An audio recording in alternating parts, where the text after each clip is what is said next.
안녕하세요. 시니어 세상의 강 대표입니다. 채널을 운영하다 보니까 많은 질문들이 들어오는데요.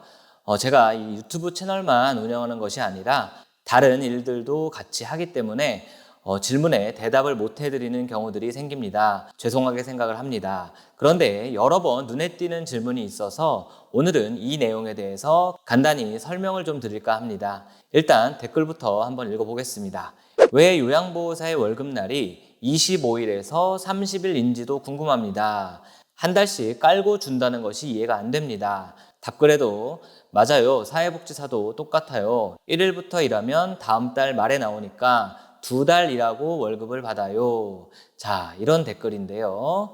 이런 궁금증이 있을 수도 있을 것 같네요. 사실 간단한 이유 때문인데요. 종사자들 입장에서는 그 이유를 물어보기도 좀 애매하고 급여 날짜가 늦는다고 해서 문제가 되는 것은 아니기 때문에 그냥 넘어가는 것이 대부분이죠. 일단 요양보호사뿐 아니라 같은 기관에서 근로하고 있다면 사회복지사, 간호조무사, 치료사 등 모든 직종들의 급여 날짜는 같습니다. 직종마다 급여 날짜가 다르지는 않겠죠. 그런데 왜 25일이라는 날짜 이후로 급여를 지급하는 기관이 많은 것일까요?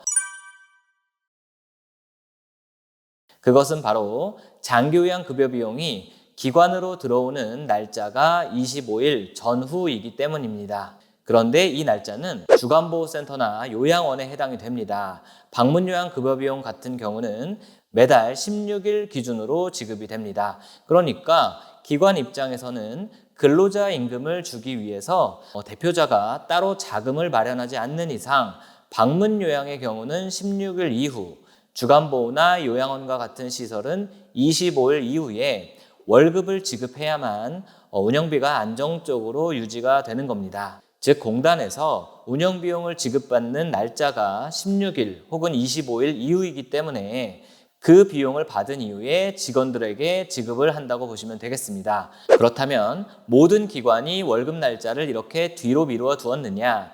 꼭 그렇지는 않습니다. 예를 들어 제가 운영하는 기관의 경우는 직원의 급여 날짜를 매달 10일로 정해두고 있습니다. 즉 2월 한 달간 근로한 임금에 대해서는 3월 10일 날 지급을 하고 있는 것이죠. 이 모든 것은 대표자의 재량인 겁니다. 사실 저도 개인적으로 급여 날짜가 너무 늦어지게 되면 근로자 입장에서 마치 손해보는 것처럼 느껴질 수가 있다고 생각합니다. 그래서 가급적 앞당겨서 지급을 하려고 하는데요. 그럼 이왕 최대한 앞당겨서 지급을 할 거면 월 초에 지급을 해주면 안 될까요?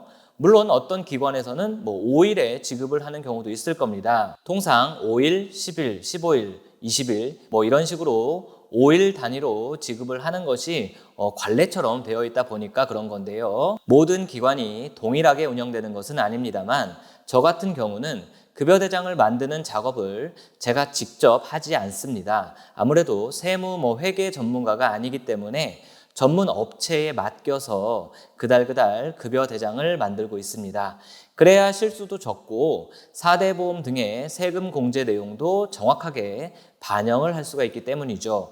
그렇다 보니까 예를 들어 2월 달 근로가 끝이 나면 직원들 급여에 대해서 정리를 해야 하는데요. 기타 급여로 더 지급을 해야 할 것들이 있는지 아니면 특별히 공제를 해야 되는 부분들이 있는지 정리를 해서 회계 업체로 보내는 시간이 필요한 겁니다. 그리고 업체에서도 급여 대장을 만들어서 기관으로 다시 보내주는 그런 시간이 필요한 거죠. 그렇게 적당한 날짜를 정한 것이 매달 10일입니다. 이 날짜는 공단이나 시청에서 정해주는 것이 아니라 오로지 대표자 재량으로 정하는 것이죠. 그럼 가끔 이렇게 물어보시는 분들도 계십니다. 기관은 공단에서 직원들의 급여를 지급받아서 전달해주는 역할인 것이 아니냐? 그렇다면 월급 날짜도 공단이 정해서 못을 박아두면 되지 않겠느냐라고 말이죠. 하지만 정확히 이야기하면 직원의 급여를 지급받아 전달해 준다는 것은 틀린 이야기입니다. 예를 들어 병원도 똑같은 시스템으로 운영이 됩니다. 환자에게 진료와 치료를 행하고 그 비용을 건강보험공단으로부터 지급을 받습니다. 그렇게 병원으로 지급된 급여 비용을 가지고 간호사나 간호조무사, 치료사 등의 직원들에게 월급을 지급하는 것이죠. 이때 병원이 공단으로부터 지급받는 급여 비용은 직원의 월급이 아니라는 말입니다. 병원은 원장이 직원들의 급여를 재량껏 정하게 되는 것이고 직원들은 본인이 그 병원을 선택해서 근로계약을 맺는 것이죠. 장기요양기관도 이와 똑같은 시스템이라고 생각하시면 됩니다.